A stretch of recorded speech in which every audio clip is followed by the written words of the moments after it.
Nasa sitwasyon ka ba na nagulat ka na yung misis mo or yung girlfriend mo ay bigla na lang nanlamig sa'yo? Yung parang akala mo kasi okay naman kayo, tahimik naman kayo. May mga away, oo, pero bigla siyang nanlamig. Yung parang nawala yung kanyang pagmamahal sa'yo. Yung kanyang ginagawa dati ay nawala. Yung pagiging sweet niya, biglang nawala. Basta na lang siyang nanlamig. At hindi na siya katulad ng dati, parang ibang tao. Hindi na siya interesado sa'yo, hindi na siya sweet sa'yo, hindi ka na niya masyadong pinagsisilbihan. As in, nawala yung interest niya sa'yo at sa relasyon ninyo. Ngayon, ang tanong, bakit siya nanlamig at parang bakit umaayaw na siya sa inyong relasyon? So maganda itong topic na ito na mapanood ninyo ng buo. Maraming part ito at sana ay inyong panoorin. So kung nasa ganito kang sitwasyon, ay para sa iyo ang topic na ito.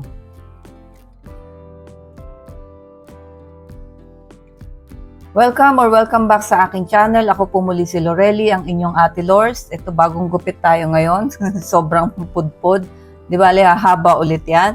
So ayun, ang ganda ng topic natin ngayon. Ito kasi ay pinagbasihan ko dito yung mga natatanggap natin na question nang gagaling po sa mga mister, mga kalalakihan na yun nga, merong misis na iniwan siya, merong misis na pumunta muna sa nanay, merong misis na talagang nanlamig na, ayaw na sa kanya, merong pinipilit na bumalik sa kanya pero ayaw na. Bakit nga ba nagkakaganyan?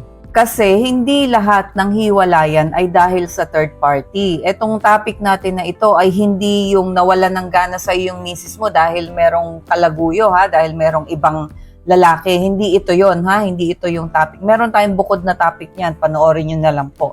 So ito, yung nanlamig sa'yo si misis, pero wala namang third party. Wala namang ibang lalaki, pero nanlamig sa'yo, umayaw sa'yo, iniwan ka. Yun nga, pumunta sa nanay, o talagang kahit magkasama kayo, pero parang ibang tao na siya, hindi na siya katulad ng dati. Hindi na siya sweet. Talagang nagtataka ka, anong meron? Actually, ang pinaka major rason sa mga ganito ay yung kapag ang misis ay napagod. Oo, questionable na bakit siya nagbabago, pero huwag kayong tumutok dun sa misis nyo, sa pagbabago ng misis nyo. Tutukan nyo rin ang sarili nyo, ano bang ginawa ko? Ano bang mga pinaggagawa ko? At bakit napagod ang misis ko sa sitwasyon namin at umaayaw na siya ngayon sa akin? So, dalawang part na to, pagsasamahin na natin. Itong part 1, ito yung uunahin natin, na bakit umaayaw ang mga babae kahit na walang third party. Ito yung part 1. Yung part 2 ay isusunod natin dito. Paano siya maibabalik kapag umayaw na siya sa inyo? So ito na nga, yung unang-una, napagod siya emotional. Lahat halos ng video natin pagkatungkol sa ganito, palaging nauuna yung pagkapagod ng emosyon. Either babae o lalaki. Pero ang topic natin ngayon ay sa mga misis, ano? So unang-una, hindi mo kaagad napapansin yan na napapagod na pala yung misis mo sa'yo. Pagod na pala siya ng pag-iintindi sa'yo. Pagod na pala siya ng pag-a-adjust sa'yo. Diba? Napapagod pala siya ng laging nag-aayos, laging naglilinis, araw-araw ganito ang ginagawa. So, diba? Parang na-bored. Hanggang sa isang araw, wala na siyang maibigay. Napagod na. Diba? Halimbawa, meron kang mga ginagawa. Nangangako ka, hindi mo tinutupad. Or yung paulit-ulit na pinag-aawayan nyo na walang solusyon. O kaya naman nagkukulang ka ng, di ba, marami, attention sa kanya. So pag napagod ang babae emotionally, talagang unti-unti yan lalayo, unti-unti yan, kahit ano na lang. Hindi kagaya dati na kapag nagluto yan, talagang ipaghahanda ka ng maayos, yung masarap na pagkain. Pero ngayon, ang ihahanda sa'yo, kung ano na lang, bahala na kung ano yung kaya dyan. Alam mo, yung ganun, hindi na palaging espesyal yung pagsisilbi sa'yo. Number 2, nararamdaman kasi talaga na hindi pinapakinggan, hindi siya naririnig, hindi siya importante. Halimbawa na nag-uusap kayo, nagsasalita siya, palagi mong pinuputol, dinidismiss mo. Sinasabihan mo kagad, ayan ka na naman, nagbubunga ka na naman, nag-iinarte ka na naman. So kung merong ganyan sa sitwasyon, talagang mararamdaman ng misis na hindi ako mahalaga. Hindi ako importante, hindi ako pinapakinggan. So isa yan sa dahilan at kasama yan sa pag-withdraw ng emosyon kapag palaging nararamdaman na hindi siya importante at hindi siya pinapakinggan. Ito, yung emotional connection, napaka-importante talaga nito. Kasi hindi importante na palaging Alimbawa, sinasabihan mo pa rin ng I love you na mahal mo. Pero puro salita. Kung wala namang kayong kwentuhan na kagaya nung nagsisimula pa lang kayo, na madalas kayo magkwentuhan, magtawanan, maglambingan, nawala na yon. Tapos yung presence mo, wala ka. Palagi ka lang sa trabaho, palagi ka lang sa barkada. So yun, ang iba sa mga dahilan kung bakit nagkakaroon ng emotional connection si Mrs. sa inyo. Kasi yun nga, naghahanap ng atensyon, baka nagkukulang na kayo ng atensyon, naghahanap ng lambing, kulang na rin sa lambing. Kasi nga sa dami ng responsibilidad sa bahay, parehas kayo. Si Mr. marami ring responsibilidad. May trabaho, 'di ba? Si Mrs. ganun din, may trabaho, may gawaing bahay. Si Mr. kung tumutulong sa gawaing bahay, maganda. Pero yun nga, dahil naging routine yung buhay, nakalimutan na tong mga lambingan na to, yung mga kwentuhan na dati ninyong ginagawa, hanggang sa magising na lang kayo isang umaga na lumalayo na ang loob nyo sa isa't isa nang dahil napabayaan yung relasyon.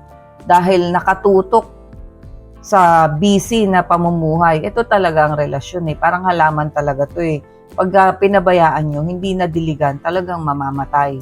Ito pa isa na nakakapagod at ikinapapagod ng babae, yun nga yung problema na paulit-ulit na walang solusyon. Yung ilang beses niyang sinasabi na ito ang problema natin, ilang beses kayo nag-aaway sa same problema lang naman, at ilang beses na nangangako si Mr. na magbabago ako, hindi ko na uulitin, patawarin mo ako. Kaso wala, paulit-ulit, ganun uli, paulit-ulit, umaasa si Mrs. hanggang wala, napagod.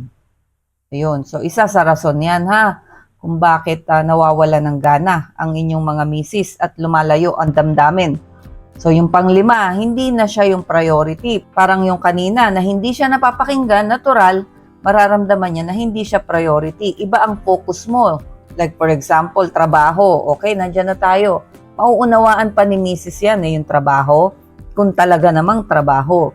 Pero kung may sideline dyan, barkada, walang problema bumarkada, maglaro ng basketball, uminom pa minsan-minsan, pero pag sobra at naramdaman na ni Mrs. na mas priority mo na yan kesa sa pamilya, ayan, isa na yan. Cellphone, sa panahon ngayon, di ba?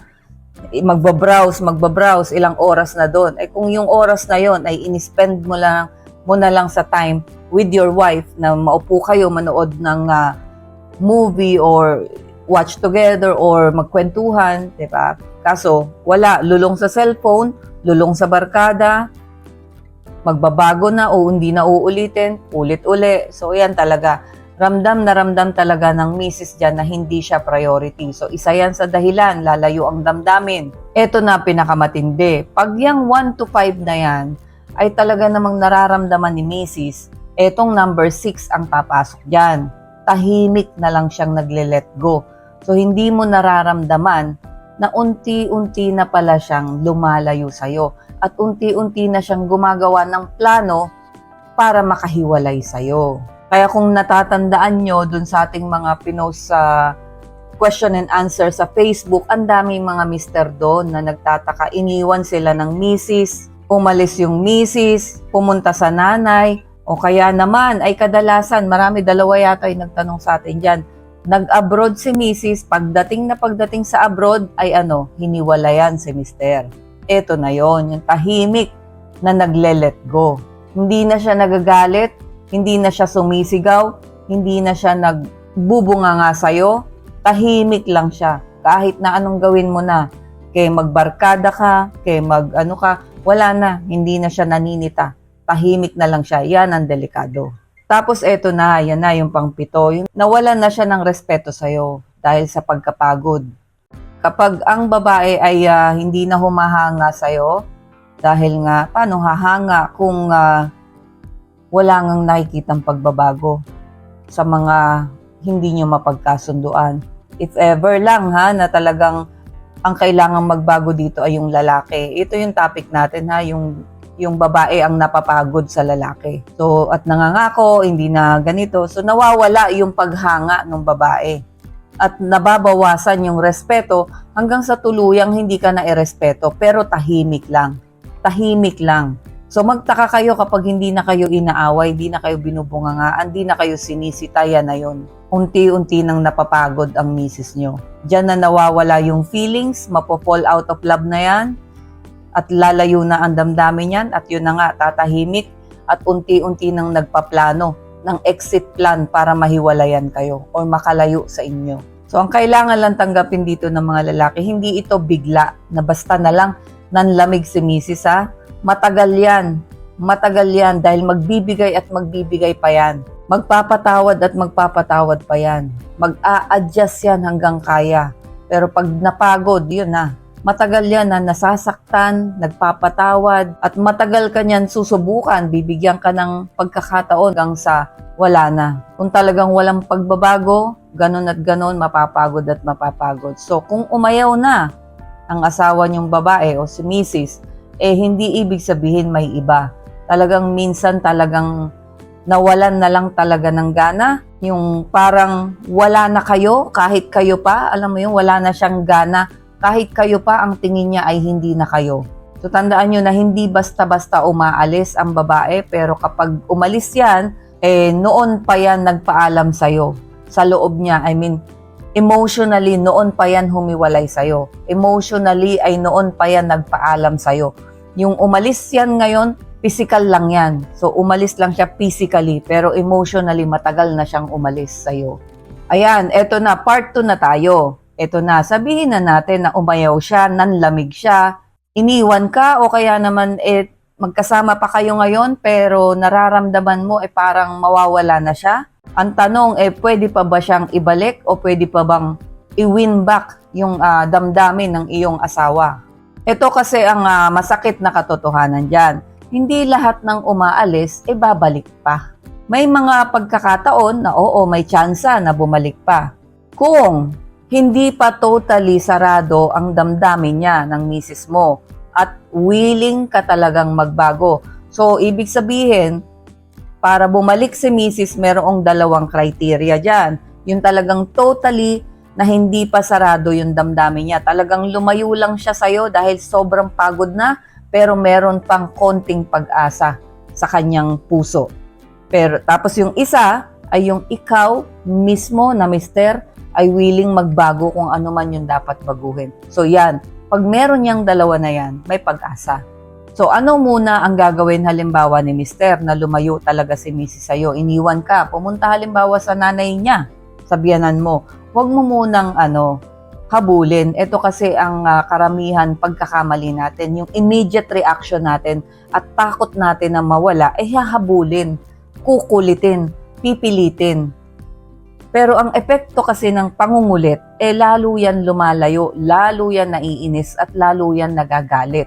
Kasi mainit pa tapos ganyan ka na, habol ka na ng habol, kukulitin mo ng kukulitin. So minsan, kailangan bigyan mo ng distansya, hindi ng pressure.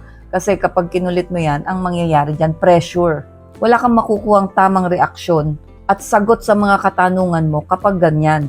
So kung halimbawa umalis, hayaan mo muna, bigyan mo ng distansya. Kailangan niya yon para makapag-isip, para makapag-realize kung ano ba talaga.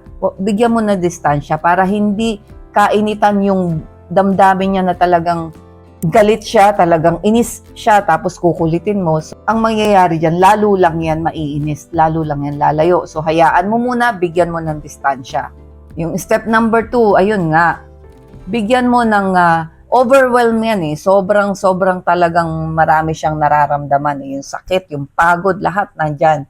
So, kailangan niya ng katahimikan. Kailangan niya ng space, kailangan niya ng clarity. Kaya wag mong kulitin. Hayaan mo muna siya doon. Oo, alam na, naintindihan na natin, nakakaramdam ka ng takot. Baka mawala, baka matuluyan, pero hayaan mo muna makapag-isip. Siguro, 'di ba, 1 linggo, 2 linggo, ikaw ang makiramdam. Bigyan mo muna ng espasyo, bigyan mo muna ng katahimikan. Then, habang binibigyan mo ng katahimikan yung asawa mo, yung misis mo, ito ang pinaka-importante. Ayusin mo muna ang sarili mo. Ikaw, hindi siya ang una mong dapat ayusin Ayusin mo yung habol-habol, pilitin, kulitin. Hindi eh. Ayusin mo muna yung sarili mo. Tanungin mo ang sarili mo, ano ba ang mali kong nagawa? And for sure, alam mo yan. Hindi pwedeng hindi. Kung hindi mo alam, sige sabihin na natin, mag-analyze ka. Anong ikinagalit sa'yo ng misis mo? Anong ikinagagalit niya sa'yo noon pa? Saan siya napagod? Ano ba ang palagi niyong pinag-aawayan na hindi nagbabago? Diba? Ano ang kailangan mong baguhin sa sarili mo bilang asawa? Ano ang pagkukulang mo? Diba? Pwedeng ano? So hindi po tayo dito na puro lalaki ang may problema. Ha? Kaya lang po yung topic natin dito ay yung bakit napapagod ang mga babae emotionally at lumalayo sa lalaki. So ay realidad na nangyayari. Hindi po natin to basta na lang binobomba dito yung lalaki. Ang sitwasyon po ay yung babae ay emotionally nagwi-withdraw sa lalaki at bakit nagwi-withdraw. Okay? So yun yung topic natin. So wag niyong i-ano dyan sa mga comment na napaka-unfair, puro lalaki. Wag po kayong mag-base sa gender, mag-base kayo sa topic. Okay? Yung topic natin ay napapagod ang babae sa sitwasyon na ganito. So yung number 4, eto na. Ipakita mo yung pagbabago mo, hindi puro salita. Diba? Hindi yung pupuntahan mo doon, kukulitin mo, magbabago na ako. Totoo na to, hindi na to kagaya dati. Walang mangyayari kung sinasabi mo lang. May message mo, love, magbabago na talaga ako. Hindi. Ipakita mo habang binabago mo yung sarili mo, and then of course, makikita yung pagbabago, makikita sa ginagawa mo. Yung magiging mahinahon ka na, bibigyan mo na siya ng atensyon, magiging responsable ka na kung ano man yung dapat mong baguhin. Ipakita mo kahit wala siya. Dahil kahit wala siya, makakarating yun sa kanya. Makakarating yun. So, mas maganda na yung makakarating na balita doon sa misis mo ay maganda. Halimbawa, galing sa anak mo, sasabihin niya, Mami, si Daddy hindi na laging nagagalit. Pinagluluto kami. Naglilinis ng bahay. Yan, makakalambot yan ang damdamin ni misis. So, yung mga ganyang bagay, hindi yung pipilitin mo sa salita, kukulitin mo, ipakita mo. Tapos eto na ang katotohanan dyan. Hindi lang basta yung pagmamahal ang dapat mong i-win back dito, pati yung respeto. Kailangan niya ulit maramdaman na irespeto ka bilang mister niya, i-admire ka niya uli o hangaan ka niya uli bilang mister niya, at maramdaman niya, emotionally safe ako sa'yo. Dapat maibalik mo yon. Paano ba dapat ibalik yung emotionally safety? Na iparamdam mo gaano siya kaimportante, gaano mo siya kamahal.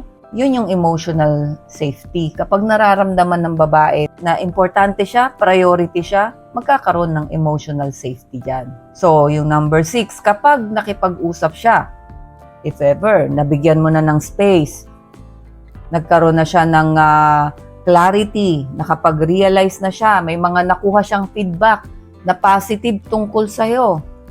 At ngayon, willing na siyang makipag-usap sa'yo. Wag na wag mong sirain tong pagkakataon na to. Kapag bumalik siya, or nagkaroon kayo or pumayag na siya na makipag-usap sa'yo, planuhin mo yan. Maging maingat ka dyan. Huwag kang defensive kapag nakipag-usap. Pakinggan mo siya. Hayaan mo siyang magsalita. Kahit tinatamaan ka, huwag kang sabat ng sabat. Hayaan mo muna siya. Ilabas yung kanyang nararamdaman para hindi mauwi sa sagutan. Kasi pag nauwi yan, naging defensive ka, may sinabi siya, babanatan mo kaagad, sasagutin mo kaagad. Mauuwi yan sa away. Anong sasabihin yan? Ito na nga ba sinasabi ko? Bakit kailangan ko pang bumalik? Ganito rin naman ang mangyayari. Walang pagbabago. So, ganoon ang mangyayari. So, pag bumalik, ikaw tumahimik ka. Hayaan mo siyang ilatag lahat ng sasabihin niya. Huwag kang magagalit. Huwag mong ibabalik sa kanya yung sisi. Pakinggan mo lang, makinig at intindihin mo lang siya at tanggapin ang pagkukulang mo. Ganun lang. So pinakinggan mo na siya, sasabihin mo, sige mami, naiintindihan ko na lahat at patawarin mo ko sa lahat ng pagkukulang ko. Paano ba natin to sisimulan uli? Ayusin natin. Ingatan mo to kasi pagkakataon to na pumayag na siyang makipag-usap. Ito naman, pag umabot ka naman dito sa number 7 na talagang ayaw nang bumalik sa'yo, ayaw nang makipag-usap, Ito ang pinakamahirap. Hindi mo kasi kontrolado kung anong gusto niya, kung anong nararamdaman niya. Yung kahit na anong gawin mo para i-win back, pag talagang ayaw-ayaw, ang mangyayari dyan, unang-una mong gagawin ay acceptance. Tanggapin mo na talaga na wala ng pag-asa at ayaw na talaga ni Mrs. So, acceptance and then move on. Totohanan dito ay kung gusto mong bumalik si Mrs. sa'yo, hindi mo yan kayang pilitin pag ayaw. At yun nga, yung may dalawang bagay na chance na pwedeng bumalik, yung may konti pa natitira sa kanya, at yung pangalawa ay yung willingness mong magbago. So kung wala na yon, so wala talagang pag-asa, ayaw na ni Mrs. bumalik. So hindi mo yan mapipilit. Ang pwede mo lang gawin, ayusin ang sarili mo at magkaroon ng pagkakataon na makarating sa kanya na nagbago ka na at baka sakali na magbago ang isip niya. So ayun lang, kung if ever naman na talagang babalik si Mrs. ay siguraduhin mo lang na hindi na mauulit yung mga dahilan kung bakit siya umalis at kung bakit ka iniwan. Okay, so yan ang iingatan mo dyan kapag binigyan ka muli ng pagkakataon. Sa part 3 ng ating video ay pag-uusapan natin doon yung mga senyales na hindi na siya babalik kahit sabihin pa niya na mahal ka pa niya, mahal pa kita pero ayoko nang bumalik sa'yo. So yung mga senyales na yan, pag-uusapan natin sa part 3. And then sa part 4, isasama na natin doon ay papaano ka mag-move on kahit na umaasa ka pa. Okay, so see you sa part 3 and sa part 4. Thank you.